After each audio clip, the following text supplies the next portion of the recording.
નિષ્કામ કર્મ સેવા ગ્રુપ રાજપીપળાની અનોખી સેવા કાર્ય રાજપીપળામાં ગમે તે પરિવારમાં કોઈપણ સ્વજનનું અવસાન થાય ત્યારે ગ્રુપ ઘરથી સ્મશાન સુધીના વિધિનો સામાન નિઃશુલ્ક પહોંચાડવું સાથે સ્ટીલ, ઠાઠડી, પાણી, જગ વગેરે. જે પરિવાર પાસે 12માની વિધિ માટેની સગવડ ના હોય તેવા પરિવારને 100 વ્યક્તિ માટે દાળ, ભાત, શાક, લાપસીનું કાચું સીધું આપવું. શૈક્ષણિક રીતે બાળકોની ધોરણ 10-12માં અભ્યાસ કરે છે તેઓને પરીક્ષાલક્ષી માર્ગદર્શન, મોટિવેશન માટે સેમિનાર યોજવું, ધાર્મિક પ્રસંગોની સેવાકીય પ્રવૃત્તિઓ, સામાજિક ઉત્થાન માટે જનજાગૃતિ.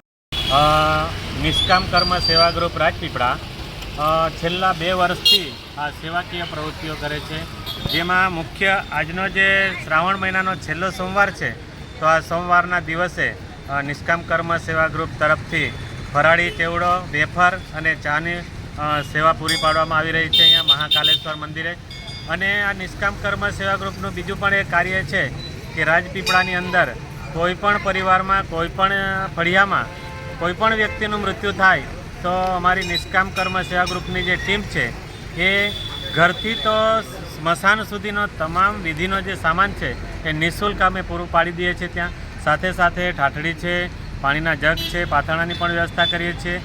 અને એની સાથે સાથે એવો કોઈ પરિવાર હોય કે જેની 12મા અને 13માની વ્યવસ્થા ના હોય તો એવા પરિવારને અમે 100 માણસો જમે તો દાળ, ભાત, શાક, લાપસીનું સીધું પણ કાચું સીધું પૂરું પાડીએ છીએ.